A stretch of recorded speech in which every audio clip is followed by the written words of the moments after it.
Shalom, kembali kita bertemu, bersyukur sekali lagi untuk segala kebaikan yang Tuhan kerjakan dalam hidup kita Bapak Ibu Saudara. Mari kita akan berdoa terlebih dahulu, kita minta pimpinan Tuhan. Bapa dalam surga, terima kasih, Engkau baik. Kami tahu hari ini kami ada itu semua juga karena kebaikan Tuhan. Sebentar dalam perenungan singkat di sela-sela waktu yang ada pada kami, kiranya ini boleh jadi berkat buat setiap kami. Terima kasih Tuhan, Engkau baik. Dalam nama Tuhan Yesus kami berdoa. Haleluya. Amin.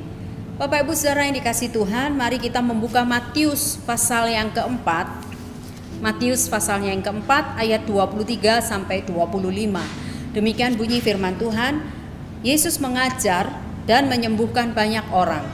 Yesus pun berkeliling di seluruh Galilea. Ia mengajar dalam rumah-rumah ibadat dan memberitakan Injil Kerajaan Allah, serta melenyapkan segala penyakit dan kelemahan di antara bangsa itu. Maka tersiarlah berita tentang Dia, tentang Yesus di seluruh Syria, dan dibawalah kepada Yesus semua orang yang buruk keadaannya. Perhatikan kalimat kata kebenaran firman Tuhan, dibawanyalah kepadanya semua orang yang buruk keadaannya dan menderita berbagai penyakit dan sengsara, yang kerasukan, yang sakit ayan, dan yang lumpuh, lalu Yesus menyembuhkan mereka. Maka orang banyak berbondong-bondong mengikuti Dia. Mereka datang dari Galilea dan dari Dekapolis, dari Yerusalem dan dari Yudea dan dari seberang Yordan. Bapak Ibu Saudara yang dikasih Tuhan, saat itu Yesus berkeliling ke seluruh Galilea dalam pelayanannya. Dan kemudian diceritakan atau dicatat oleh firman Tuhan bahwa hari itu Yesus menjadi sangat terkenal tentunya, karena apa yang dilakukan Yesus belum pernah dilakukan oleh siapapun juga. Nabi-nabi atau siapapun lah orang hebat hari itu. Dan kemudian dibawalah tadi kata firman Tuhan semua orang, siapapun tanpa terkecuali, yang buruk keadaannya, ya. Yang sakit, sengsara, kerasukan setan dan berbagai macam penyakit. Tuhan lakukan mujizat. Mereka semua mengalami kesembuhan, kemenangan dari berbagai keadaan yang buruk itu. Dan tentunya ada respon ketika semua orang melihat apa yang Yesus lakukan. Banyak orang kemudian menjadi begitu nyaman ada di dekat Yesus. Begitu ya, menjadi begitu bergairah dekat Yesus, karena mereka jadi nggak sengsara, mereka jadi nggak sakit, mereka jadi terpenuhi segala sesuatu yang kalau sebelumnya keadaan mereka nggak baik jadi baik dan lain sebagainya. Maka mungkin orang banyak mulai berpikir, bahkan tidak mungkin, orang banyak mulai menyimpulkan, kalau gitu kita ikut Yesus saja, ikut kemanapun Dia pergi, karena kalau ikut Dia kita aman dan nyaman. Tetapi Bapak Ibu Saudara, ketika orang banyak terus berbondong-bondong mengikuti Yesus, kita lihat bukan kemudian Yesus mengajar mereka, bahwa Yesus tahu motivasi yang terdalam dari semua orang itu. Keikutan mereka, kedekatan mereka kemanapun Yesus pergi, kemanapun Yesus melangkah, mereka selalu mengikuti dengan tidak kenal lelah. Bukan, sekali lagi, mungkin kita udah sering mendengar renungan tentang ini, bukan karena Yesusnya sebagai Tuhan Allah, bukan karena Yesus yang hadir sebagai juru selamat yang menyelamatkan mereka dari segala pelanggaran dan dosa. Bukan itu yang mereka inginkan, ya karena nyaman dan enak itu gitu. Yang dalam pola pikir mereka adalah tidak ada kesengsaraan kalau ikut Yesus, apa-apa terpenuhi begitu, dan yang lebih lagi tidak ada sakit penyakit, segala kesusahan hilang, enak pokoknya ikut Yesus. Maka mereka membuat kesepakatan, ya Yesus pergi kemanapun mereka cari begitu ya. Dan Bapak Ibu Saudara, sekali lagi kalau kita membaca kebenaran-kebenaran firman Tuhan, bukankah ada peristiwa-peristiwa bahwa sebetulnya Yesus tahu maksud mereka kemanapun Yesus pergi, kenapa diikutin terus? Ya karena itu mereka ingin menjadikan Yesus hanya sebagai pemenuhan kebutuhan secara jasmani saja, bahwa kalau mereka sakit mereka sembuh, kalau mereka lapar kemudian Tuhan bisa buat sesuatu dan lain sebagainya. Maka gak heran orang banyak mengikut Dia begitu. Tapi Yesus tahu setiap apapun yang ada di dalam benak pikiran orang banyak itu.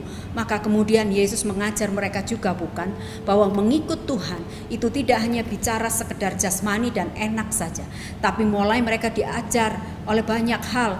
Yesus menceritakan bagaimana bahwa setiap orang yang mengikut Dia harus bersedia juga untuk menderita, bukan. Nah, ketika Yesus mengutarakan banyak hal tentang keikutan setiap orang kepadanya, itu tidak sekedar bicara soal hal-hal yang jasmani yang mengenakan, maka banyak pula, bukan, dari mereka yang pada akhirnya mengundurkan diri, memilih, wah ternyata ikut Yesus gak sepenuhnya enak. Nah, Bapak Ibu Saudara yang dikasihi Tuhan, mari sekarang kita belajar apakah sejauh ini pengikutan kita kepada Dia juga seperti pengikutan orang-orang banyak waktu itu, yang hanya berpikir bahwa ketika saya ikut Tuhan, ketika saya ikut Yesus, maka saya akan enak. Kita hanya memikirkan kepentingan-kepentingan, pemenuhan secara jasmani aja. Kita lupa bahwa setiap kita dipanggil bukan hanya untuk dekat dengan Yesus dan merasakan berkat-Nya, tapi sisi lain kita juga harus bersedia mengikut Dia dengan berbagai macam konsekuensinya, bukan.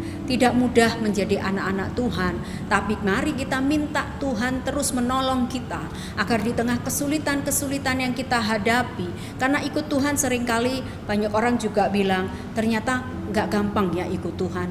Ya memang tidak mudah, tapi akan menjadi mudah kalau kita melibatkan Tuhan dalam seluruh pengikutan kita kepadanya. Mungkin satu kali kita bisa menjadi lelah dan merasa Tuhan hampir gak sanggup, aku Tuhan. Tapi percayalah, kemampuan yang ekstra yang tanpa kita sadari Tuhan kirimkan kepada kita ketika kita sungguh-sungguh meminta pertolongannya, ketika kita merasa letih, kita merasa sulit untuk bagaimana kita tetap konsisten di tengah-tengah pengikutan kita kepada Tuhan. Kiranya Bapak Ibu Saudara saat ini boleh merenungkan, jangan kita terjebak seperti orang banyak yang menjadikan Yesus sebagai pemenuhan kebutuhan kita secara jasmani. Mari kita melihat bahwa jauh lebih penting. Kebutuhan jasmani penting, tapi ada yang jauh lebih penting, yaitu ketika roh ini terus diisi oleh kebenaran yang datang daripada Tuhan Yesus yang mengurapi kita, memenuhkan kita, dan kita tahu bahwa kita perlu itu sehingga kita kuat. Bapak Ibu, jasmani ini satu kali bisa lelah, bisa lemah, dan bahkan mungkin bisa gak kuat. Tapi ketika roh kita kuat, maka itu akan menghidupkan apa yang ada di luar. Kiranya kebenaran ini boleh menolong kita sekalian. Mari kita berdoa. Terima kasih Tuhan, Engkau baik, Engkau sudah menolong kami. Terima kasih untuk apa yang boleh kami sharingkan, renungkan. Biarlah kami tidak bertindak seperti orang banyak yang hanya menjadikan Tuhan sebagai pemenuhan kebutuhan jasmani saja. Tapi sebetulnya Tuhan mau bicara bahwa hidup kami tidak hanya sekedar jasmani, tapi roh ini juga Tuhan yang perlu kami hidupi setiap waktu, sehingga kami boleh tetap kuat di tengah banyaknya kesulitan hidup yang kami hadapi. Kami tetap perlu Tuhan, kami tetap perlu Tuhan. Terima kasih Bapa, meteraikan kebenaran yang jauh daripada sempurna ini, dan kiranya kebaikan Tuhan boleh tetap menyertai langkah hidup kami. Di dalam nama Tuhan kami Yesus Kristus kami berdoa. Amin.